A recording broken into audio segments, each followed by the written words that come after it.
Bitcoin mengalami pump signifikan, bahkan sempat menyentuh level 36.000. So, teman-teman, hari ini kita bakal quick update lagi tentang pergerakan Bitcoin. Setelah hari Senin kemarin, saya menginformasikan bahwasanya semua time frame indikasinya masih bullish, dan saya memprediksi Bitcoin masih bakalan mengalami kenaikan minimal banget di 32.000 atau di order flow weekly di 34.000. Namun, hal tersebut salah.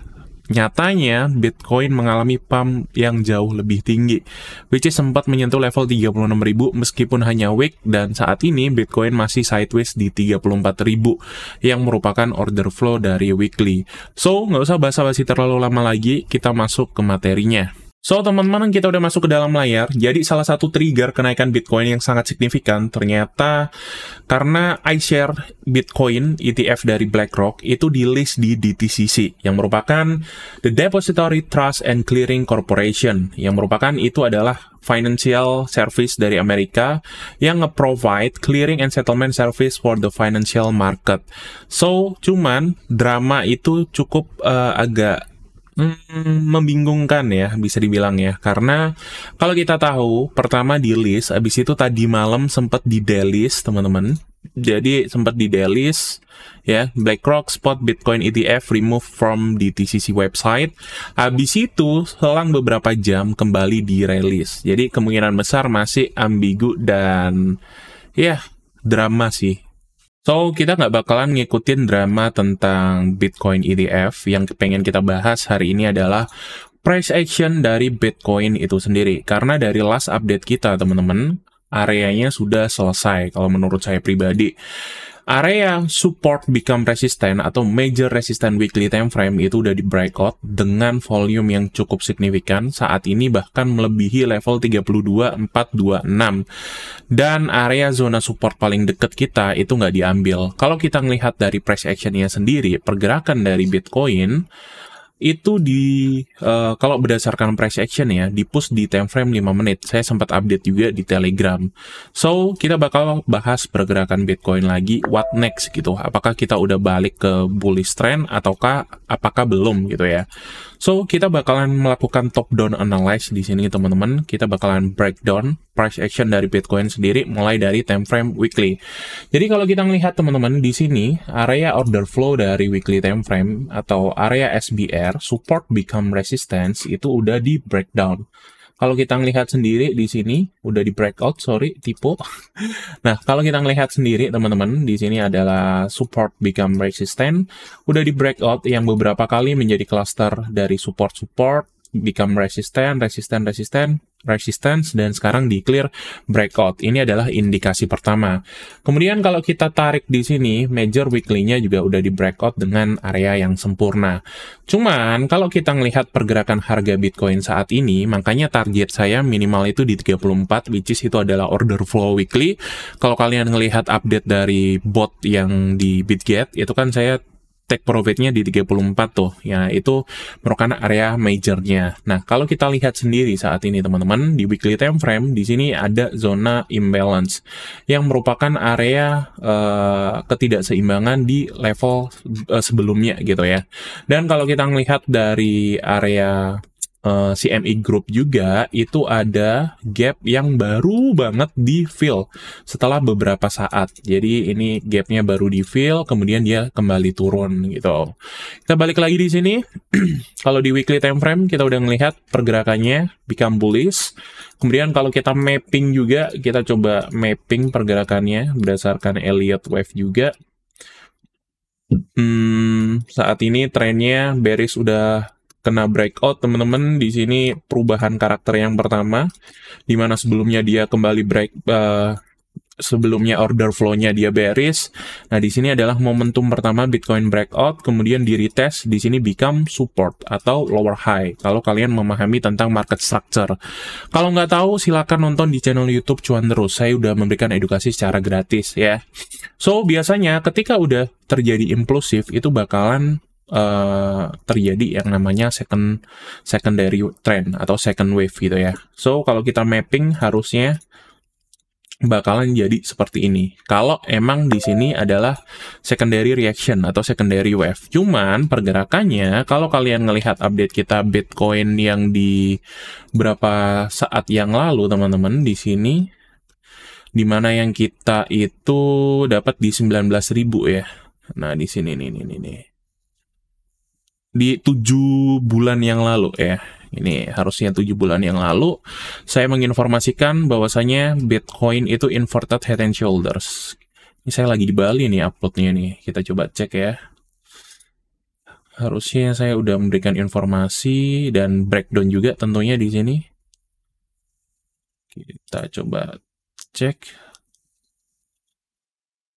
Nah, di level sini yang saya tandain 19637, kalau kalian pengen kepoin, at least kalian gain knowledge ya, silakan nonton yang di sini, kita dapat di sini, dan saya memberikan informasi waktu itu kemungkinan besar Bitcoin masuk ke dalam yang namanya primary trend lagi, atau wave 3.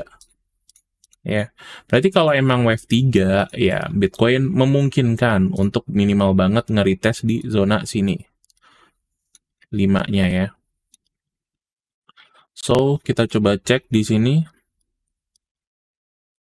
Oke, bakalan terjadi seperti ini. Kalau di weekly kita bisa lihat. Nah, pertanyaannya, kalau emang udah bullish seperti ini, itu next targetnya di mana?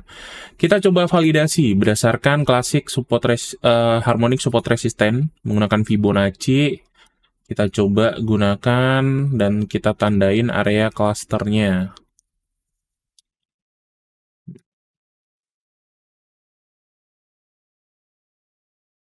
Oke, cluster pertama yang paling dekat merupakan di level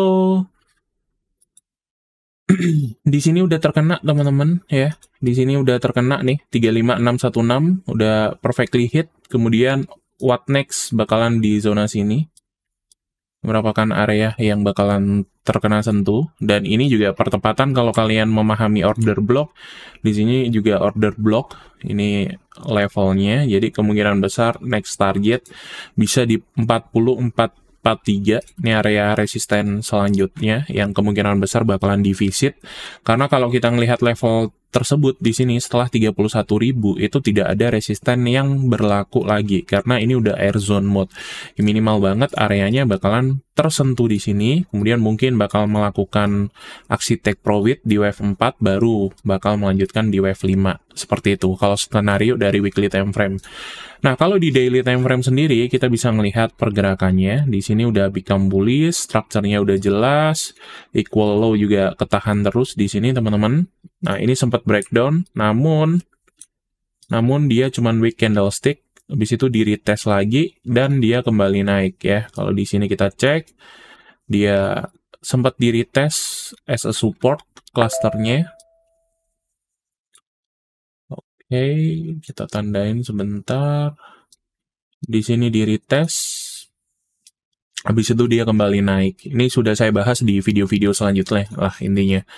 Kalau di daily time frame jelas ini bullish, kemudian di 4 hours kita bisa melihat ada pelemahan tren ya. Yang sebelumnya kenaikannya signifikan, di sini mulai agak ragu nih. Nah, level di sini biasanya terjadi akibat profit taking, bukan karena short. Profit taking, dan kalau kita melihat di 4 hours time frame sendiri, ini mirip seperti apa yang terjadi di level sebelumnya, di mana level sini merupakan area mother candlestick. Dan ini juga kalau saya breakdown di 1 hour time frame juga sama, di sini 1 hour candlestick, di sini di hold, kemudian kita lihat di 1 jam juga sama. Di sini, satu candlestick tersebut ngeprotect pergerakan dari level di sini. Jadi what next? Kemungkinan besar harga Bitcoin trennya masih bullish, cuman masih bakalan sideways di zona-zona sini, teman-teman. Bakalan sideways di zona-zona sini, dan triggernya area support pertama seperti yang saya update di video terakhir yang di ini, teman-teman. Nah, di sini saya menginformasikan trigger pertama adalah di 32 ribuan. Jadi kalau kita turunin di 15 menit, trennya bakalan terjadi seperti ini. Let's check first. Oke. Dia turun.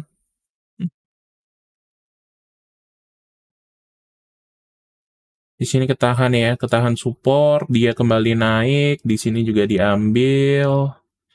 Ini sini first sign dia gagal, di sini juga dia mengalami gagal. Kalau dilihat di time frame kecilnya, di sini juga ada ascending triangles, namun gagal, dia kembali breakdown. Why? Karena ada order block.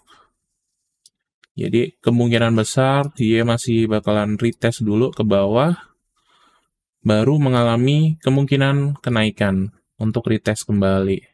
Nah, supportnya di mana kalau di 15 menit? Ya, di level sini.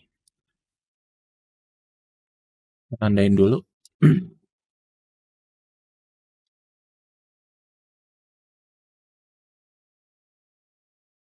Kemungkinan besar di sini. Jadi, area ideal untuk kita mungkin long position, trennya bakalan terjadi seperti ini. Kita stop loss ambil di 31 atau di bawahnya ya, sorry, bisa 30.700 atau paling ideal di bawah sini di 30.500 dengan potensial take profit menurut saya pribadi kalau ini di spot market ya, itu bisa sampai di level atasnya.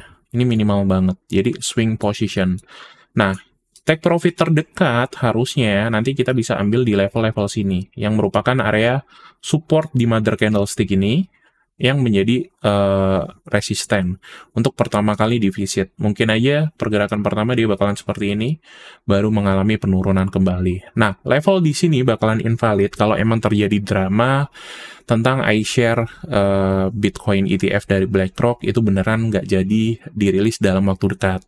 Kemudian ketika level di 31.000 juga di breakdown. Cuman kalau kita ngelihat major movement-nya, harusnya movementnya masih bullish dan belum ada reason untuk kita melakukan shorting position, even di 30 menit ataupun 15 menit. Ya, kita masih belum ada.